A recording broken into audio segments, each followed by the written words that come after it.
What's up guys, Rob at Optimal Bodies. Today we're going to do some commonly asked questions that I get asked frequently. Instead of addressing people individually or going over it time and time again, I thought I'd put it into these top 5 questions that I get asked about diet and nutrition, body composition, how you're looking, training, etc. There's loads of questions that get asked, but these seem to be the most popular ones.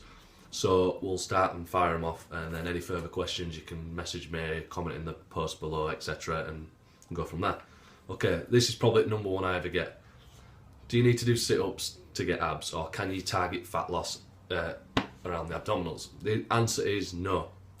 When you do sit-ups, you're training the abdominal muscles and other muscles around, like the obliques, etc., even the hip flexors. So it's just, you just see it as like a shoulder press or a bicep curl. You're training the abdominal muscles. You're not burning fat around that area, okay?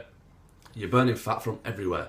When we move, I'm stood here now burning fat. My organs are running off it, my breathing, my diaphragm, my breathing muscles, my heart, etc. We're always burning fat. So you burn fat from everywhere. Your body picks where it wants to choose from. You can't do a load of chest flies and get a really lean chest. You're building the muscle. So if anything, if you haven't got the low enough body fat to show the abdominals and you're crunching away, even using weights, the abdominals get thicker. A thicker muscle gets shorter and fatter and looks bigger, so it can actually make your stomach distend and stick out. So be very careful if you're crunching away and nothing's happened. Abs are made in the kitchen, it's your diet. Everyone's got abdominals underneath. You just need to lose a layer of fat, get around 10% body fat to be able to see the abdominals, okay? So you can't target fat loss in particular areas, it comes from everywhere. Protein shakes, do you need them? No, you don't. Do I take them? Yes. They're just very convenient, like I've had one this morning. It's just if I'm in a rush, or you can't stomach another meal but you're trying to gain weight, or you want to keep your protein intake up, then use it as a convenience. It's not a steroid, it's nothing special. A lot of people have them after training because my appetite for one isn't very good after training, not straight away, but I want to get some nutrients in.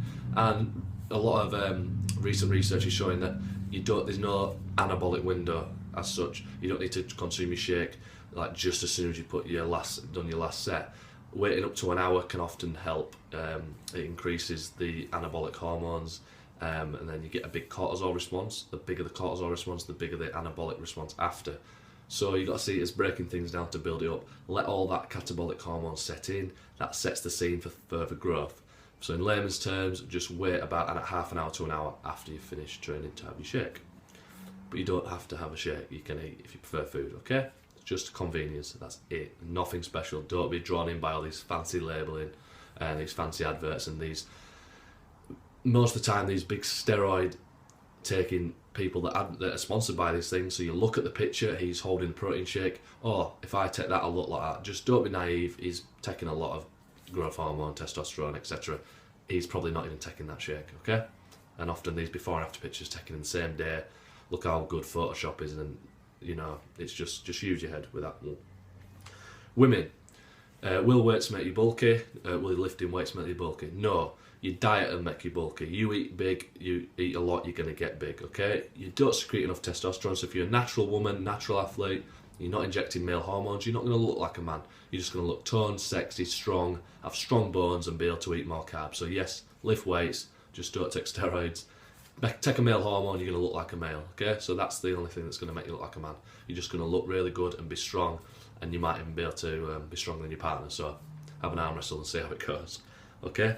Another one, how much water shall I be drinking?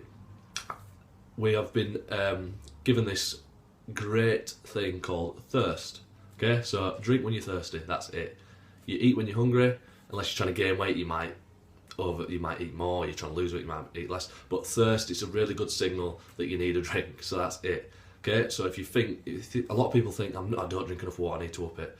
Try it. If you up your water, see if you feel better. But if you don't, and you just makes you wheel more, you go to the toilet, it's just going to be an inconvenience. So your body is very clever at regulating its own water balance and everything else, electrolytes, etc. So if you're thirsty, you probably need a drink, okay? Caffeine doesn't dehydrate you, it is a diuretic, but you don't lose the same amount of water that you'd have drank from that cup of coffee, okay? So it doesn't dehydrate you the way alcohol can do, okay? So just drink when you're thirsty, simple. Sounds too good to be true, but that's it. If you perform better with more water, keep it in, okay? Just trial and error, work your body out. And number 5, what supplements should you be taking? Okay, for majority of people, I recommend a protein shake for convenience, as we spoke of before, so that can be something you can put an adjunct to your diet. If it helps you stick to your diet, if it stops you from going through McDonald's drive-through, you might have a protein shake instead of those 2 double cheeseburgers. That's a benefit, that works really well. So, protein shake if you want, but you don't have to, it's not necessary. It's not a necessity. And the only one I recommend is creatine. So, we've got up here. Creatine, simple creatine monohydrate. I get that one, Creapure by Reflex, but they're all very similar. Go for monohydrate, it's cheap, absorbable, it's the most studied one. It doesn't cause kidney problems as people think they do. If you've already got a kidney issue, go see your doctor, your GP first. That can cause problems, but if you don't already, then creatine can be a great adjunct to any sort of training really, even endurance athletes, but mainly powerlifting, bodybuilders, strength, and even for women. Creatine gets used if you start to lift a heavy weight. Creatine is the first energy system that gets used. If you start to sprint, creatine kicks in first, then it goes through your carb burning cycle, and then your fat.